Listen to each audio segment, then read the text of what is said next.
there's certainly truth to that. I think that Microsoft had a lot more to see than we got to see, but it's sort of like, I like your Ferrari, John, so I'm going to design a car that looks like it, but inside, everything's different. So, it's almost the old saying, you can't judge a book by its cover, right? So what was really ripped off, if you want to use those terms, was the cut and paste paradigm. The icons on the screen and the cut and paste paradigm. But the way you implemented that, we implemented the multitasking operating system, entirely different than the Mac, right? So, I think bottom line is the future was there to see, and people started seeing it, and we happened to be one of the first to, unfortunately, maybe the first, because you make mistakes being the first, you can recover from if you're the second. But yeah, there's certainly some truth to that. But I know firsthand from Bill's comment to me that look, I'm redirecting my whole company into this direction. Yeah, and to a sense, Apple did as well. Really, the Apple II still was the big moneymaker, for Apple. And the investment in Lisa was a large investment, a large software investment, which I believe probably was the more important than anything. Because if you think about Apple today, and you think about their expertise in software, it started on that Lisa project. Because remember, I had my undergraduate degree at Berkeley in '69, graduate degree in '70, and 2 more years of PhD work. So when I joined Apple, in '79, I was bringing to the company a network of computer scientists, new computer scientists, and we built on that. And so I think Apple's strength in software today can go all the way back to those days. Unfortunately, we didn't. Steve his designs were constrained by his vision of no fan and small, and so some of the functionality, at least like the multitasking, was left behind, which obviously would have been nice to have earlier on than 20 years later. But yeah, I think it was a prototype when you think about it. It was our first attempt. It's interesting because I met Sam Armacost, who was CEO of Bank of America. I actually presented the Lisa to him, and he stopped me and got on the phone and called his wife and said, "Come on down, I want to show you the first computer you'll be able to use." So, if that was our goal, we accomplished that goal. It just meant that you probably had to be the Sam Armacostes of the world to afford it. It was more than a concern, because it was already impacting our life, right? Because people were going, this is the future, I want this, but I hear there's a low-cost one coming, right? It's back to the strain strip that leaks from the top, right? So it was impacting us. It was impacting Lisa, but not Apple, right? I mean, we had staked the flag. This is the direction of personal computers. People were buying into our vision and waiting for the lower cost one. Steve and I were close. There's an urban legend out there somewhere that he took my Lisa away from me. It was just the opposite. Remember, they didn't have machines to develop on, and so their engineers were short Lisas, because I've got to come and bring them off the manufacturing line, pilot line, and I'm traveling around the world, and I just told Steve, well, take mine, because it'll get much more use than having it sit on my desk as a trophy. That's one of the stories in 4.org. Yeah, it's 4.org. I'm trying to think who it is that said he was never sure whether you knew it. Yeah. So I tried to get Steve to maybe be a little bit more compatible, like I was mentioning to us. I was concerned that that his word processor was a maximum of 7 pages, things like that. But those things got hidden in the in just the sex of the product, right? And then we did fire. We intentionally. You've heard about the bet. If not, I'll let you take a picture of I got the original picture of the bet. And Steve and I bet we bet $5,000 to the winner who would come out first. Okay, so I won the bet, and he wouldn't give me the money because he said it wasn't. I didn't do it. My team did it, but he threw a party for me. Okay, that's in my books.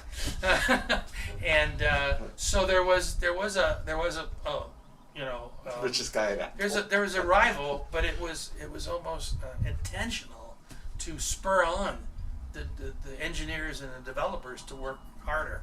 And so of course they flew the pirate flag and they positioned us sort of, the IBMs of the world, and they were the pirates of the world, and we had it better. It's more fun to be a pirate than join the Navy, things like that. So there was the engineers may have taken it more serious than Steve and I did.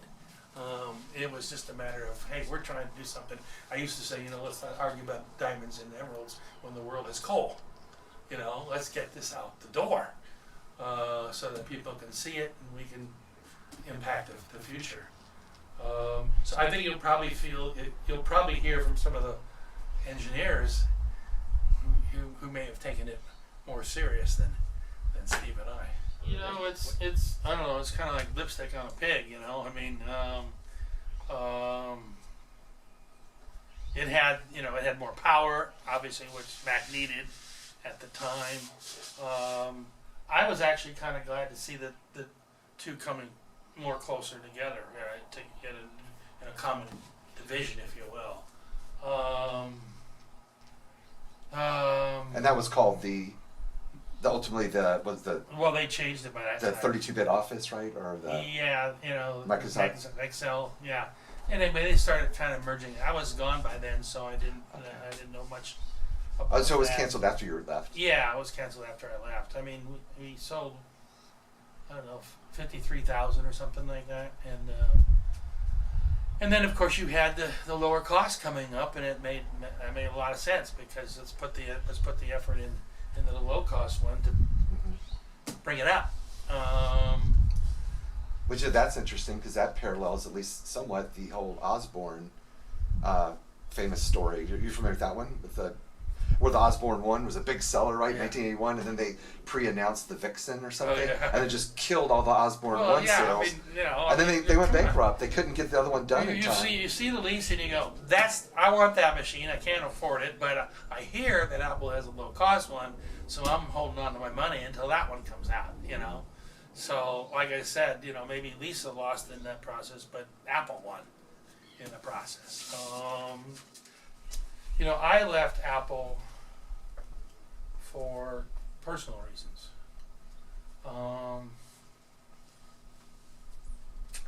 When I was 5, my father died in an accident. When I was 9, my sister died at 7. When I was 11, my other sister died. So I grew up knowing that life was short. And I found myself the night of the introduction. We did the Boston Computer Society to multiple ovations. Then we met with the press in New York at the Carlisle Hotel, Steve and I. You've probably seen the piano and the strawberries and Lisa and Steve and I there. Through the whole press, went with Scully, was trying to recruit Scully. And no doubt about it, it was a euphoric day for me and Steve. Maybe the only time you see Steve in a 3-piece suit, it was, unique. But about 2 o'clock in that morning, after we closed the restaurant down with Scully and Floyd Kwame and Steve and myself, I looked over, we had a penthouse, I looked over all of New York and the lights, and all of a sudden I went, I thought it would be happier. I thought. And I realized that I want to be home with my family. All this hard work and climbing the ladder and the pride and the ego that maybe may help make certain decisions, like I can do the job, Steve, and you can't, and everything just washed away and said, this isn't what I thought it would be. And so that was a tipping point in my life, and was a tipping point in my life spiritually. Because I believe that we live in two worlds. We live in the natural world of the things that we can see, that we can touch, and then there's this spirit world that is unseen. And having, Steve's talk about connecting, you can only connect the dots looking backwards. Well, when you're 72 years old, you got a lot of dots to connect. And so I can now connect dots backwards and see things that were unseen at 36 and 46 and 56. And I was that was the first point of it that said, look, there's another world. And if I don't make a change in my life, then my natural world is going to turn upside down. And so I made a very conscious decision to walk away from Silicon Valley, and moved to Southern California, to a beach house that we had in North County, San Diego, without any understanding of what my life was going to be, other than take care of my family. And I ended up spending the next 10 years rebuilding a small Christian school in North County, San Diego, which is a powerful school today. And for that matter, it led to my return to Apple, because when Steve came back, he told me, he goes, you're a known quantity, I need help in education, In fact, it's kind of ironic, because Steve told me when I was leaving, he goes, I don't share your, what was the word he used? My belief. I don't share in your beliefs, but I respect you for having them. And he says, this is your opportunity to take what you've learned in the business world and bring it into the education world. And you will return from the education world and bring what you've learned that to the business world. So he was 10 years ahead of my thinking. Right? I'm out, and then of course 10 years later, I'm back in Silicon Valley and as a CEO of a genomics company. And then, in fact, the irony of it is that I went to work for Mayfield, which is a venture capital firm, and they got me into a number of companies where the internet was starting to take place. One of them was a genomics company, and I wrote a business plan for them, and they asked me on a Friday to take over as CEO. Kleiner Perkins, Mayfield, and I go, wow, I drop out for 10 years, I get to come back and be a CEO. So I accepted on a Friday. Steve called me on Saturday morning, said, I'm going back to Apple, will you come with me? And I go, oh my, and I'm going, oh wow. One job I got to commute to Oakland every day. The other job it's here. And I go, Steve, I gave these guys my word. And he goes, look, I respect that. He goes, call me when you're finished. So 5 years later, I called him and said we sold the company to Hitachi. And he said, come on in, meet the team. So he knew I was coming back at some point in time. I mean, the guy was remarkable in his vision and his, just the way he looked at things. And so he came back, and education had 13 years of declining revenue, and he just said, I'm going to break the functionality of the company. I'm going to give you sales and marketing because I don't know what's the problem, and you fix it.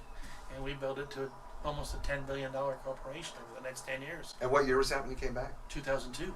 Was that after the first sort of round of the one laptop per child thing, or were you part of that? Well, it was the year that the Maine Learning Initiative, where Governor King gave every 7th grader in Maine an Apple.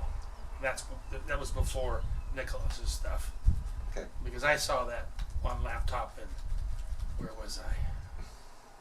One of the minor countries around the world, and it was pretty bad. I mean, it was like, are you trying to turn people off of technology, or empower them? And I always felt bad for the kids, because one, and if you read my book, you'll know how I feel. One, I believe every kid is uniquely gifted. That there's a little bit of genius in every kid, and unfortunately, we don't help them find that or that passion. And they're capable of much more than our schools ask them to memorize, right? And we should be giving them the best technology, and not the leftover stuff that's 5 years behind, right? And we don't, you know. And I'm in the process right now. We started 3. I wrote Rewired Education, right? And I laid out about 12 things which is wrong. And I spent a year looking all over the world for a school that has done it right. And I found parts of it, but not the whole thing. And so we've formed 3 nonprofit corporations. One, Beyond School, which is a curriculum, all challenge-based curriculum. So it's all about solving real problems. And, coding, entrepreneurship, they're all subsets of challenge-based learning. We formed a lab school in East Palo Alto called Oxford Day Academy, which is primarily immigrants that are 3 and 4 years behind in high school. And we now have been approved for a university with Oxford University Online called Oxford Teaching Academy. And what we've borrowed from the medical industry is the concept of a teaching intern. And the intern has to come from the community where she interns. So it starts as a rural project. So I go to you and say, you're 12 teachers short this fall. We're 600,000 teachers short in the United States. We will put an intern in there. They're immediately enrolled in the online Oxford, University Academy, paid for by Pell Grants, and in 4 years they have a teaching degree. But more important, they're trained in the new pedagogy, in the pedagogy of the Oxford tutorial and challenge-based learning with technology. So it's almost like a Trojan horse. These new interns are, being trained in the future. And so when you put those 3 together, you've built an ecosystem, a learning ecosystem that can finally, and we've got a white paper called Education Rewired, which will lead to the second book, from rewiring education to education rewired. So that's where I'm focusing, my efforts right now. I have 17 grandkids, so I got to change this education world. I think we were just ahead of our time. I used to have a philosophy in those days, which was code as if memory is free. And code lasts a lot longer than the hardware. Right? The hardware is kind of continually upgraded, but software, that you're right, tends to hang around. Why would we still have COBOL? Why would we still have some of these, languages around? And maybe we just got a little bit ahead of the game. Maybe we were too ambitious in what we were trying to do. And I think, with the beauty of Steve is that I think Steve, it wasn't as if Steve would think smaller, but I think he would have thought more consumer. And I think we were sort of saying, well, look, we own the consumer market, right? How do we get the business market? So do you think maybe that was maybe a mistake then, and that was part of what helped the Mac? One of the things he's looking at the Mac as that's a replacement of the Apple II, not the other market. Yeah, and one of the things when I've thought about, and I get up every morning at 6 and spend the first 90 minutes reading and journaling, and I've written 40 songs. I have 2 CDs out, so I have a lot of time to sort of think back and reflect. And one of the things that Apple did early on is, it gets back to, it's more fun to be a pirate than join the Navy. Think about our 84 commercial, our 85 commercial. We made IBM the enemy. Culturally, they're the enemy, right? We're the hackers. These guys march, and they're the British. We'll pop them off as they come by. And one of the things I thought about is we made them such an enemy that when the time came to partner with them, we couldn't partner. They're the enemy, right? And so we left the whole, business world and community wide open for Microsoft to just march right in there with many, many years later, right? I mean, it's interesting. In my book, I was looking at the timelines, and I'm going, it took us probably 2 years longer than when I made the shift away from a traditional interface to the graphical interface to get the product out the door. It took Microsoft 3 years looking at it, having it as a start. It only took us 2, you know. And then even when they released Windows Yeah. 1 in 85, it really took them 2 more versions, Yeah. right? 5 more years. Yeah. Really, because really Windows wasn't So if you established. look at things in perspective and you look at what that team did, it's unbelievable.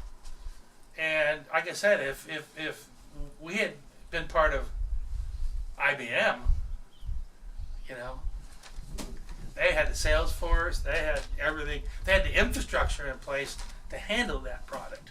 We didn't. I relied on 50 salespeople. To me, where we are now is the success of the iPod, the success of the iPhone, the success of the iPad, the success of the watch is not the device, it's not the hardware, it's the ecosystem that it's part of. And I'm finding that's even true outside. I mean, I'm trying to redefine education. It's gonna take an ecosystem. You know, it's gonna take the university. It's gonna take teacher training. It's gonna take the leadership in the schools to make a change. It's gonna take a new curriculum. It's like when Mike Markle used to refer to as, how do you move a 20,000-pound marshmallow? Because you can push it and it just pushes back. Right. And the only answer is one bite at a time. So if I can get enough parents taking a bite at our traditional education system, it'll change. It will not change top down. Independent of what China thinks. Okay? You know, China thinks they can dictate it down, okay? It will not change top down. It'll change as parents demand a change. And that'll come about because of the technology that'll start to exist outside the school that will slowly disrupt, you know, tradition. Think about all the examples that we got to look at, right? Airbnb doesn't have any facilities. You know, Uber doesn't own any cars. Netflix doesn't have any cinemas. I mean, you start to, you know, Skype doesn't have any telco infrastructure. I mean, in all those cases of transformation, the infrastructure has gone away. So if I can provide a learning environment that doesn't require brick and mortar, you know, unions and all of these tentacles that tend to hold it in the past, it's going to happen. You know, it may not happen in my lifetime, but it's definitely going to happen. And I can see it now. I mean, I've got, you know, 5 of my grandkids are in college. The other 12 are under 12. They all have technology and they teach each other. You know, I mean, my biggest problem is I had a 4-year-old who was already reading, and I mean reading magazines off the rack. I couldn't send him to school because they didn't know what to do with him in kindergarten. And even today, when he's in like 4th or 5th grade, you know, he can build a Lego set that says 16 or older in a half a day, and you go into the teacher conference and they go, he's not hacking it in school. Oh, real simple. He's bored. Yeah. So that's why I like challenge-based learning. As we file the 30 children into the 1880s classroom every morning, right? Well, you know what's really interesting, because it ties to Steve, is kindergarten was innovated by a German, Friedrich Froebel. Okay. And Friedrich's view of the children was that they were creative beings. That they were created by a creative being, and they were creative beings, had nothing to do with literacy. It had to do with being creative. So everything was dance, movement, nature, and everything. And so he created a set of tools called the Froebel gifts for these kids to bring something out of nature and build it. They're still used to this day in the Graduate School of Architecture at MIT. They were the favorite of Frank Lloyd Wright to visualize things. And it's a sidebar, ironically, that Frank Lloyd Wright's son created Lincoln Logs. Ah. Okay? And so when I thought about it, I go, here comes Steve 130 years later saying, here's the tools, the technology to empower you to be creative. 130 years ago, Froebel said that. So what happened? We brought it over into our public system and pushed first grade literacy down into kindergarten. And all the creativity went out. Steve, 130 years later, comes by and says, hey, this technology is what's going to empower your creativity. This is the mental bicycle that's going to allow you to go places you couldn't go before, to be innovative. All right, I think it's